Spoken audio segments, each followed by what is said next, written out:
What's going on, guys? Welcome back to the channel. Thank you very much for joining me again here today. Uh, Very important topic, very close to home. Which Sword and Shield set should you be buying right now? Right now, they seem to be taking off on their second leg up, as a lot of people have predicted. It's exciting to see, really, that they're actually getting closer to where I believe their value should be priced. It's been quite a drastic move to the upside, actually. So it's interesting to see what's going on. So before we get into this, guys, if you like this channel, if you enjoy this content, please try and find it in your heart. Give me a like, a subscribe. I greatly appreciate it. It'll go a long way and help the channel out greatly. So let's get into this. Sword and Shield. Now, I just wanted to make a comparison between the number of alt arts in the set and the current price, right? And then this will hopefully tell us what the trend is and where we should be putting our money. So as you can see, the number of alt arts varies between the sets. Evolving Skies having the most, and obviously Pokemon Go sort of having the least rubbish set there. But the current price has changed. Now, when I first sort of started this data off, I think it's early May, it was very different. Obviously, we've had this massive spike up, and I'll show you the difference in the two graphs just because it's interesting. As you can see, Evolving Skies is by far leading the charge there. Fusion Strike coming in next. And basically what we're going to do is we're going to plot this on a graph and see what the trends are saying. So this is the first, the initial graph that I sort of put out there. I'll compare it to the other one, but essentially they're essentially the same, right? The data points have just shifted. So this is the difference, right? As you can see, there's some of the points are moving up. Well, most of them have moved up. Pokemon Go stayed the same.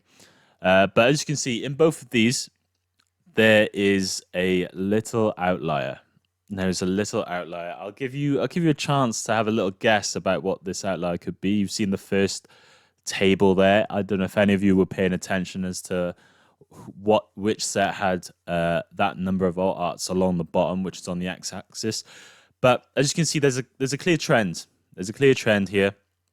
It's even if you put a linear trend, it's still below.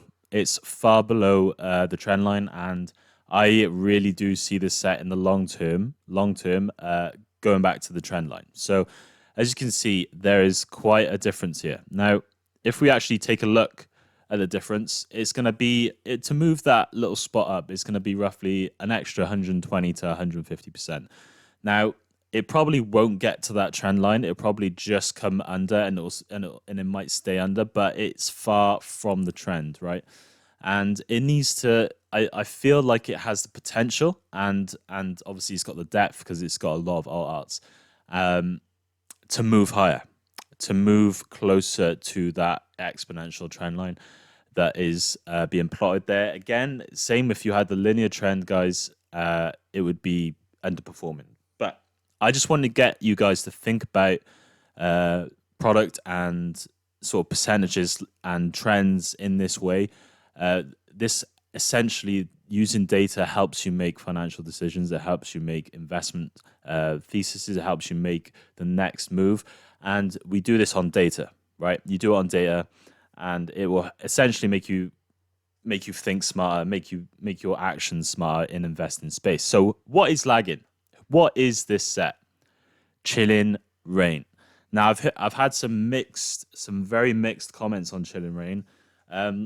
I believe the consensus in the UK is we love this set, right? But in the US, apparently a lot of people don't like Chilling Reign as much as they should, and I don't really understand why. Because some of these cards are stunning. You know, the Moltres for me is one of the best cards in Sword and Shield, hands down, by far. And you know, I've got another video coming out ranking all the alt arts, but you know, the Moltres is up there, guys. The Moltres is up there, and I potentially could see it overtaking the Blaziken.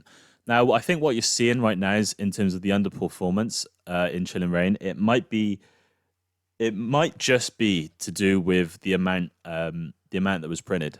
compared to some of the other sets. I think Chill and Rain got printed heavily as we went into that first initial sort of slump of Pokemon not doing very well coming off the back of 2022, 2021. So yeah, I believe there is great upside in Chilling Rain. Just based on the number of alt arts, they're long term guys. They're going to do well. They're going to do well. They're absolutely stunning. As you can see, the prices have definitely been rising. But I think even longer term, because there's just so many and there's so many good ones, I think this set will do just fine. And I think it's going to come back to that trend line and start sort of performing as it should be. So I just wanted to give you this chart, right? Let's just have a look where Chill and Rain was. So in September, it was just over that $200 mark, and it's just exploded to the upside. That's with it getting sold out on the Pokemon Center and the recent demand that's been coming in. Obviously, it's just been through the roof, exponential, no question asked, right? So we've seen a 70% essentially return since then. Bearing in mind the data points that I plotted previously, that they're all comparing the gain percent to MSRP. I should probably go explain that. So this gain percent is the difference between the price now and MSRP. Obviously, Chilling Rain was a lot lower than MSRP, but I just wanted to take it from the same basis, the same level.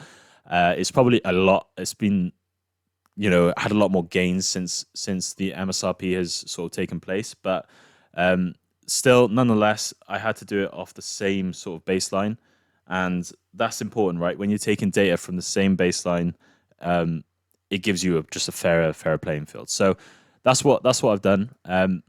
But as you can see, before we end the video, it's just up to the right.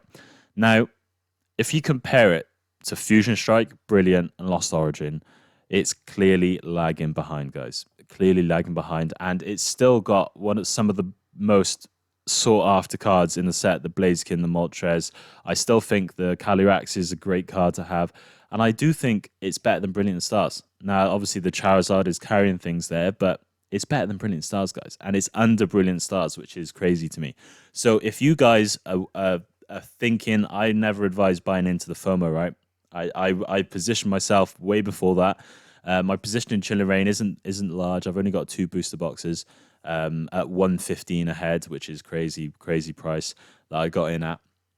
But I got in ages ago. So, but you compare it to some of the Fusion Strike, the Lost Origin.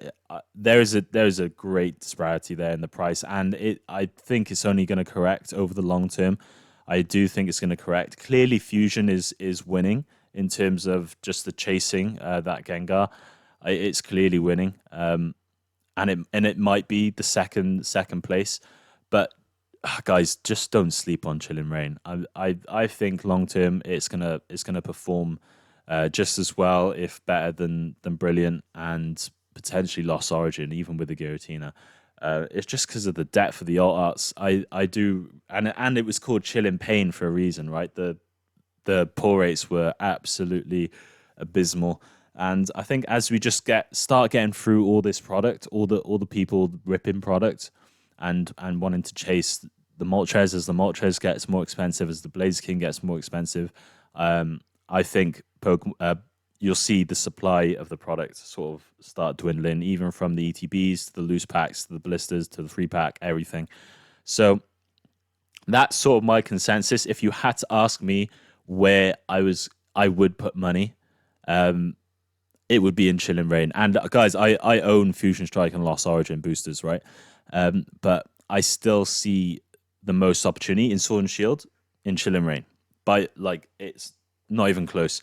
And although you could compare it to Evolving Skies could be going to 3,000 a box in 5-10 years. I still think Chilling Rain's going into the thousands, right? It'll be close to Fusion. Maybe it'll be third. In my opinion, I think it'll be Evolving Skies, Fusion, and then Chilling, then Lost Origin, just because of the depth of Chilling. But maybe Lost Origin carries it with the Giratina, but it'll be close, guys. It'll be really close. But either way, I think they're all over 1,000 a box, right? In the not too distant future. So that's sort of my take. That's my thesis, guys. Uh, but I'll wrap the video up quick. I'll make it a quick 10-minute video for you guys. But listen, thank you very much for watching the channel, guys. I appreciate every single one of you that come back and watch this channel. If you could slide a like, I'd be greatly appreciative of that. But with that, guys, I'll catch you in the next video. See you in a bit.